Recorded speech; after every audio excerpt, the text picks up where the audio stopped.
While to come up with a plan to alleviate the growing migrant surge at the southern border. Now, in a moment, I'll talk with Texas Democratic Congressman Henry Cuellar, who's calling the situation a potential crisis, though the White House doesn't use that word. There's no question the number of migrants is way up. As of yesterday, CNN has learned that more than 4,000 children are in Border Patrol custody. And according to a DHS official in a city memo obtained by CNN, the administration plans to use a convention center in Dallas to hold more than 2,000 migrant teenagers. Joining us now from Laredo, Texas, where the surge is being felt, is Congressman Cuellar. Thanks for being with us. So you followed the immigration policies of both the Obama and Trump administrations very closely. Do you attribute the recent surge to President Biden? What's behind it? No, I don't. Actually, I had called the White House about a week after inauguration and say, hey, look, this is what we're seeing on the ground. If you look at the numbers, they actually started coming up in August of 2020. And of course, October, November, December, January were high numbers. Those are all under Trump times. And of course, February was a little bigger, over 100,000. What you got to remember is that March, April, May, and June are the peak months, and we're going to see some big numbers. In terms of the messaging that we've seen President Biden so far, I mean, he hasn't spoken at length on the issue. The White House has stayed away from calling it a crisis, instead calling it a challenge. Do you think President Biden needs to be clearer in telling migrants the border is not open?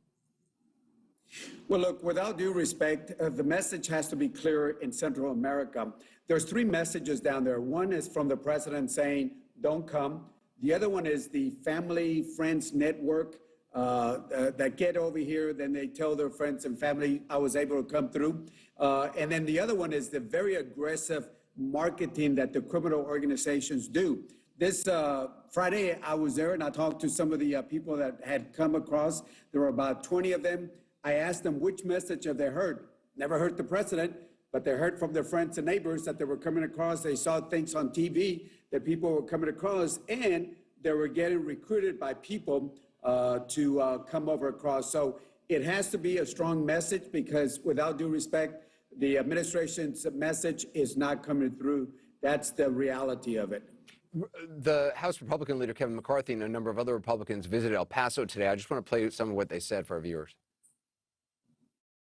It's more than a crisis. This is a human heartbreak. The sad part about all of this, it didn't have to happen. All because the policies of our president has changed and told them something different. Told them to risk their lives and broke families apart. What did you make of what you heard from Kevin McCarthy? Well, it was expected because they focus only on the pull factor and don't focus on the push factor, what happens in Central America. Let me give you the numbers. In January of this year, 8% of the encounters that we had, 8% were unaccompanied kids. Unaccompanied kids. When you look at the family units, maybe it's about 10%.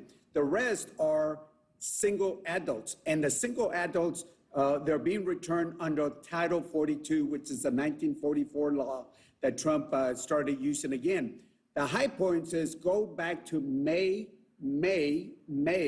of 2019, where we had a crisis where 61% of the people coming across were family units. Now, that was a crisis.